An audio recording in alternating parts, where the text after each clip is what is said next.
High friends, welcome to யாஷிகர். நம்மளோட பனிவிழும் மலர்வனம் சீரியல் வந்து ரொம்பவே பரபரப்பாக போயிட்டுருக்கு ஷூட்டிங். அதோட ஷூட்டிங் லொக்கேஷன்லேருந்து அப்டேட்ஸ் எல்லாம் வந்துட்டுருக்கு. அந்த வகையில் ரீசெண்டாக நம்மளோட வினுஷா கூட ஒரு பர்சன் வந்து ஃபோட்டோ எடுத்து ஷேர் பண்ணிருக்காரு, ரீல் அக்கா அப்படின்னு சொல்லி. எஸ், இப்போது சேரனோட ரீப்ளேஸ்மெண்ட் வந்துட்டாங்க.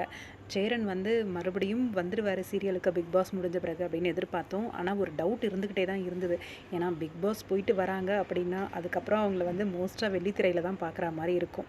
ரொம்பவே பிஸி ஆகிடுவாங்க மூவிஸ்லலாம். அப்படி இருக்கும்போது இவர் எப்படி வருவார் அப்படின்னு சொல்லி எதிர்பார்த்துட்டு இருந்தோம். இவரோட நேம் தேஜன். இவர் தான் வந்து இப்போ நம்மளோட சேரன் கேரக்டர் வந்து ரீப்ளேஸ்மெண்ட் பண்ணுறாரு நம்மளோட ஹீரோவை. ராயன் வந்து எப்போ இருந்தாலும் அவர் தான் வரணும் அப்படின்னு ரசிகர்கள்லாம் ஆசைப்பட்டுட்டு இருந்தாங்க. அவங்களுக்குலாம் இது ஒரு பெரிய வருத்தமாக தான் இருக்கும் கண்டிப்பாக.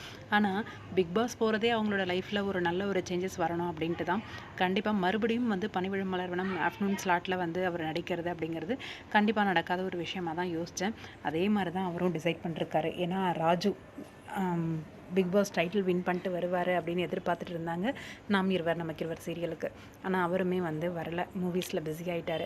ஏற்கனவே மிஸ்டர் ஹவுஸ் கீப்பிங் அப்படின்னு சொல்லி ஒரு மூவி பண்ணியிருக்காரு நம்மளோட ஹீரோவுமே. அந்த மூவியுமே ரிலீஸ் ஆகிடுச்சு அப்படின்னா இது இன்னுமே அவருக்கு நிறைய பட வாய்ப்புகள்லாம் வரும். அதனால் கண்டிப்பாக வரமாட்டாருன்னு நினச்சா மாதிரியே தான் இப்போ ரீப்ளேஸ்மெண்ட் வந்திருக்காங்க.